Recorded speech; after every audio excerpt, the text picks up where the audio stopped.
Oi, gente, sou eu aqui de novo com vocês para uma aula aqui diferenciada do menu de conteúdos de vocês. É uma aula que eu preparei pensando um pouquinho no conjunto dos números racionais ainda. Eu percebi que alguns alunos têm algumas dúvidas, então hoje eu acho que a gente vai melhorar isso. Espero que vocês consigam compreender e tirar toda essa dúvida que você tem aí sobre posicionamento de números racionais na reta. E também a gente vai reconhecer os números irracionais. Vou contar um pouquinho de história aqui para vocês, para a gente dar uma animada, né, para ver se vocês frequentam mais a aula de matemática aqui com a gente. Eu sou a professora Viviane. Então vamos lá para a nossa aulinha, olha lá, a nossa habilidade, ela é do 6º ano, é a habilidade número 8. A ideia aqui é a gente reconhecer os números racionais e irracionais e posicionar na reta. A gente já conversou sobre isso, sobre posicionamento na reta, por que a gente usa a reta, né?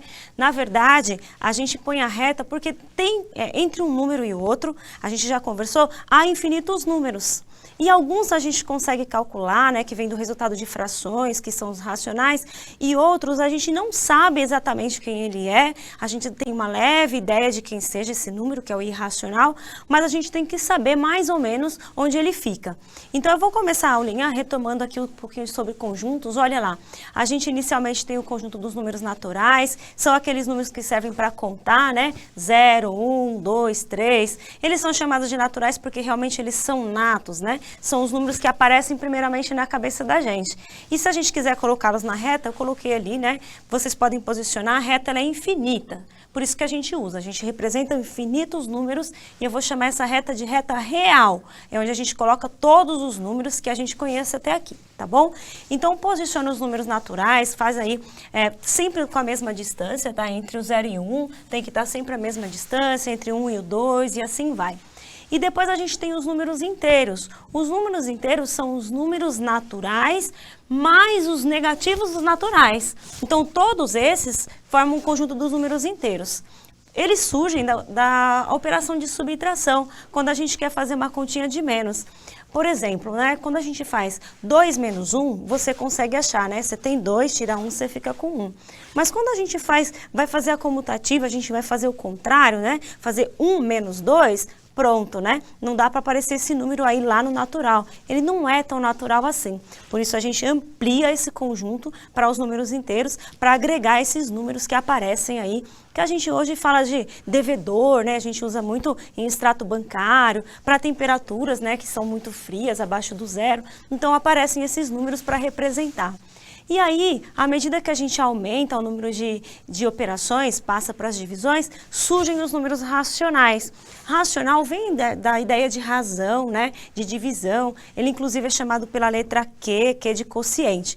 Então, os números racionais são os números quebrados, os números que estão aí, ó, entre o 1 e o 2, entre o 2 e o 3, né, e que a gente pode representar na reta. A gente diz, ó, que os números racionais, eles são a divisão, né? Você pega dois números inteiros e divide um pelo outro, né? Faz uma fração, aí a gente encontra um valor decimal, um número com vírgula. Só que assim, gente, ó, quando a gente divide um inteiro por um outro inteiro, a gente só pode ter dois resultados. Ou a divisão vai dar exata, ou a divisão, ela vai dar uma repetição. Você faz a divisão, põe a vírgula e ela começa a repetir um número qualquer lá. Então, este daí é chamado de racional também. Ele surge dessa divisão, tá bom?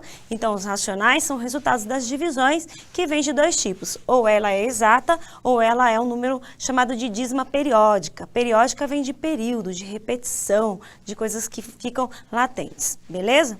Aí existem outros números, que são os números irracionais. A gente vai falar um pouco mais sobre esses números. Eu acho que o 9º ano, mais para no fim da série de vocês, do curso do 9º ano, a gente vai trabalhar mais especificamente esse conjunto dos irracionais, que são os números que não têm fim depois da vírgula. Ele é um decimal, ele tem vírgula, ele tem alguns números, só que a gente não consegue ter um limite para ele. ele tem uma representação geométrica, né? Ele surgiu mais especificamente por causa da geometria, para calcular, por exemplo, diagonais, né? De retângulos, de quadrados. Eles surgem também na relação entre corpos redondos, né? Quando a gente quer calcular o perímetro de uma circunferência, de um círculo, por exemplo, que é a circunferência, eles aparecem aí.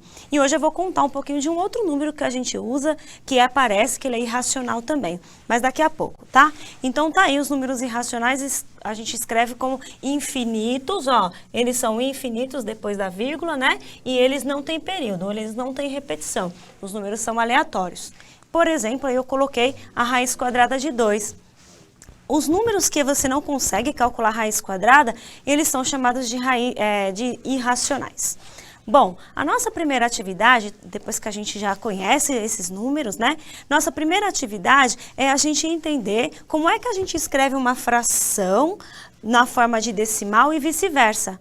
Nós fazemos bastante exercício, é uma habilidade que vocês precisam ter muita propriedade. Então, vamos repetir esse exercício, é um exercício que aparece no caderno de vocês, volume 1, e ele aparece assim ao longo do seu curso, aí do ensino fundamental e também do médio, tá? Então, a gente precisa bater bastante nessa tecla, porque você tem que ter domínio disso. Então, a nossa primeira atividade está assim, eu vou resolver alguns exercícios desses para vocês, ó.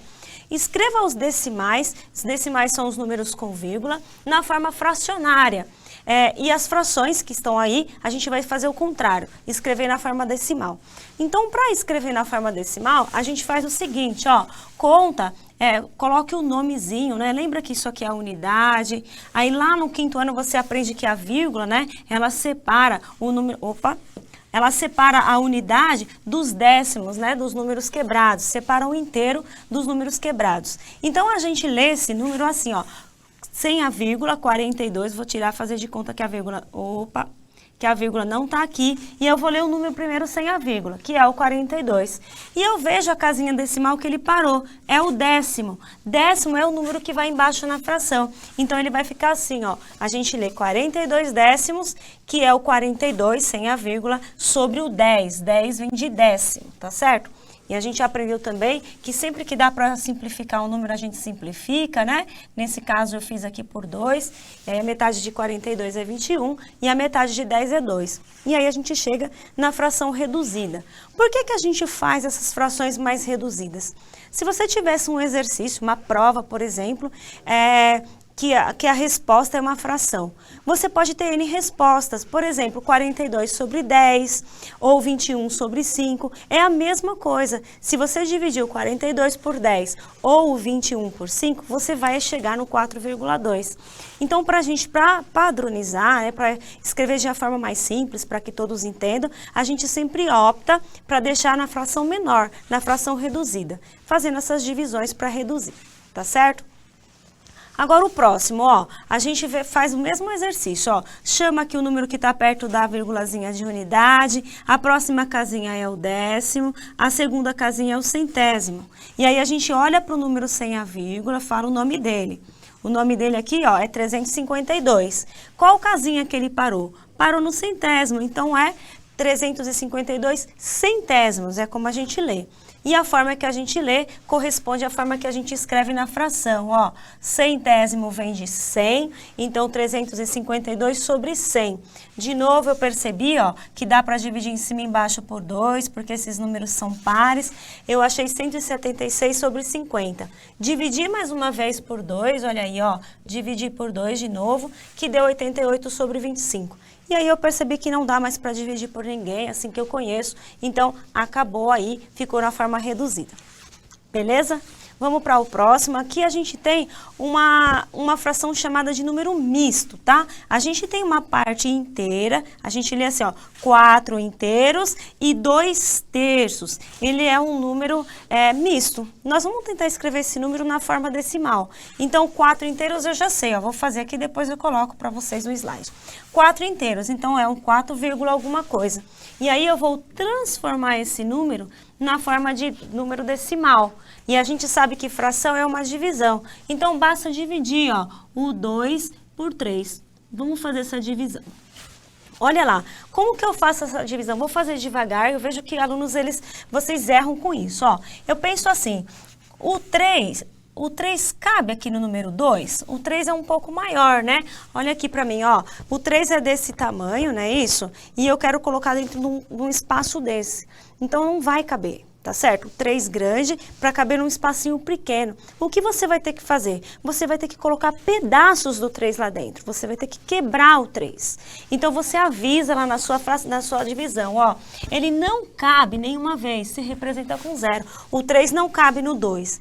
E aí, você coloca a vírgula. A vírgula é como se você pedisse uma licença, ó. Licença, eu vou começar a quebrar o 3 para colocar alguns pedaços dele lá dentro do 2. Então, essa vírgula representa isso. Uma parte fracionária, um pedaço, é isso que significa. E aí você vai falar, olha, a primeira casa é o 10º, você coloca um zerinho e agora você pensa, agora o 3, ele cabe no 20? Ele cabe 6 vezes, ó, 6 vezes 3, 18, e aí sobram 2.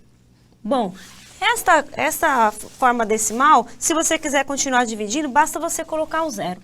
Lembrando que um número, ele só tem uma vírgula, tá? Não pode colocar vírgula de novo. Você já avisou que tudo que você vai colocar lá dentro do espaço de 2 é um pedaço. A vírgula representa isso, você está quebrando. E você quebra uma vez em vários pedaços, tá bom? Já colocou a vírgula uma vez, então é só colocando 0 no resto, olha lá. Aí eu divido de novo, o 3 cabe no 20, 6 vezes, ó, que dá 18 e sobra 2. Eu já reparei aqui, ó, que toda hora vai sobrar 2. Então, eu percebi que vai dar sempre 6, 6, 6, 6, 6. Quando isso acontece, a gente chama de dízima periódica, tá certo? Então, aqui, ó, é o 4,666 e a gente representa, ó, com um traço em cima para dizer que ele repete. Beleza? Vou apagar aqui a lousinha. Então, tá aí para vocês, ó, a resposta 4 inteiros e 2/3, que é a leitura, que é o 4 mais 0,666, que é a representação decimal. Beleza? Então, vamos para o próximo, ó. Esse número aqui, ele é interessante. A gente lê assim, ó, 98 centésimos, é como a gente lê. Ou também 98 centavos, tem até um acento aqui no tavos, né? A professora de português vai chiar aí. Bom, 98 centavos. Ele também pode ser escrito como, por que centavos, né? Depois que passa do 10, a gente fala 11 avos, 12 avos, 13 avos. Então, o 100 seria 100 avos. Beleza? Então, ó, 98 centavos, a gente pensa que são 2 casas decimais. Centésimos, ó, décimo, centésimo, né? Então, a gente representa assim na forma decimal. Não precisa fazer conta, mas você poderia ter dividido 98 por 100 e chegaria nessa casa. Beleza? O próximo slide pra gente aqui é sobre os números irracionais.